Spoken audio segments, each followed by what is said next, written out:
අද ඔස්කෝකට ඇවිල්ලා ඉන්නවා තරුණ. තරුණට 2026 ඒප්‍රිල් ඉන්ටේක් එකේ ජපාන් ස්ටුඩන්ට් වීසා ලැබිලා තියෙනවා. ඉතින් අපි තරුණ එක කතා කරලා බලමු කොහොමද ඔස්කෝ එකෙන් තරුණට ලැබිච්ච එක්ස්පීරියන්ස් එක කියලා. ඉස්සරම් කියන තරුණ කොහින්දලද එන්නේ සහ කොහොමද ඔස්කෝ එක ගැන දැනගන්නේ? එන්නේ මීගම ඉඳලා ඕස්කෝ ගැන දැනගත්තේ ගැරජ් එකේ ඔටෝමොබයිල් කෝස් එකක් කරලා ඒකේ ට්‍රේනින් ඇවිල්ලිද්දි තමයි ඒකෙදි තමයි දැනගත්තේ මෙහෙම ඕස්කෝ එක ජපාන් යන්න තියෙනවා උගන්වනවා කියලා. හරි. තරුණ ඔස්කෝ එකත් එක්ක ජොයින් වෙන්නේ N5 කෝස් එක කරන්න. ඉන් පස්සේ ඔස්කෝ එක ඉගෙන ගන්න ගත්තට පස්සේ උගන්වපු විදිහත් එක්ක ඔයාට ලැබිච්ච එක්ස්පීරියන්ස් එක කොහොමද අපේ ඉන්ස්ටිටියුට් එකේ ඉගෙන ගන්නකොට? N5 කෝස් එක කරන්න ආවේ කවිසසෙන්සි තමයි N5 කෝස් එක කරේ. හොඳටම N5 කෝස් එක කරා දන්නේ නැති දේවල් තේරෙන්නේ නැති දේවල් ඕන දෙයක් අහලා ඕන තරම් හැවත් කියලා දෙනවා. N5 මාස දෙකකින් වගේ ගොඩ දාගන්න පුළුවන් වුණා. ආචිනි සෙන්සි, නයමි සෙන්සි, ඒ සෙන්සිලත් ගොඩක් උදව් කරා. ඒ වගේ N5 මාස දෙකකින් ගොඩ දාගත්තා. හරි. එක්සෑම් එකකින් පස්සේ ස්ටුඩන්ට් වීසා වලටත් ඔස්කෝ එකෙන්ම ඇප්ලයි කරන්න ඕනේ කියලා කොහොමද හිතුනේ? ඔස්කෝ එකෙන්ම ඇප්ලයි කරන ඒකේ වැඩ හොයලා බලලා කරන ඩොකියුමන්ට් පවා ඔක්කොම හොඳට හොයලා බලලා කරලා දෙනවා. ඒකින්ද ඒක විශ්වාසය තියලා ඔස්කෝ එකටම බාර දුන්නා. හරි.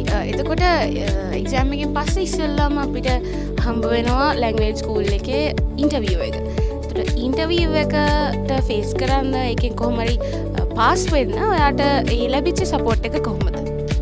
ඉන්ටර්වල්ට ප්‍රැක්ටිස් කරා. ඒ වල එන ප්‍රශ්න ඒවා මේවා ඔක්කොම ජිකෂෝකයකින් ඉඳන් හදන විදිහ ඔක්කොම කියලා දෙනවා සෙන්සලා. එහෙම කරලා ඉන්ටර්විව් එකත් හොඳට ෆේස් කරන්න හම්බුණා ඉන්ටර්විව් එකත් හොඳට. හරි. ඉන් පස්සේ ඉන්ටර්විව් එක පාස් වෙලා ඔයාගේ ඩොකියුමන්ටේෂන් ප්‍රොසෙස් එක පටන් ගන්නවා. එතකොට ඩොකියුමන්ට්ස් කරපු කාලේ වීසා ඇප්ලයි කරන තැන වෙනකන් ඒ ප්‍රොසෙස් එකේදී අපෙන් හම්බෙච්ච සර්විස් එක මොන විදිහටද ඔයාලට දැනුනේ? ඩොකියුමන්ට් නම් හැමදේම හොයලා බලලා කරනවා. නමේ පවා ඔක්කොම ID වල තියෙන නමයි පාස්පෝර්ට් නම් ඔක්කොම හොයලා බලලා හොඳට කරලා දෙනවා. ඉතින් අවසානයේ කොහොම හරි ඔයාගේ ලොං ටයිම් ප්‍රොසෙස් එක ප්‍රතිඵල විදිහට ඔයාට COE එක ලැබුණා. ඉතින් වීසා එක ඕකේ වෙලා තියෙනවා කියලා දැනගත්ත වෙලාවේ කොයි විදිහේ දෙයක්ද දැනුනේ යාට? මාරම සතුටක් ලැබුණේ. කෙටි කාලයක් තුළ වීසා එක ලබා ගන්න හම්බෙච්ච එකේ. හරි.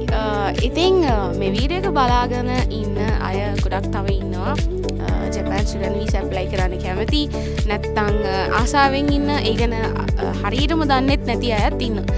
ඉතින් ඒ වගේ මේ වීඩියෝ එක බලන අයට ඔයාට මොන විදිහේ දෙයක්ද කියන්න තියෙන්නේ?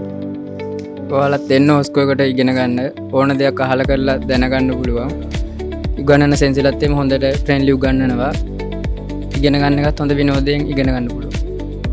හරි. එහෙමනම් අපි සුබ පතනවා තරුණට ජපානට ගිහින් ප්ලෑන් කරන් ඉන්න විදිහටම ඔයාගේ හැම ප්ලෑන් එකක්ම සක්සස් වෙන්න කියලා.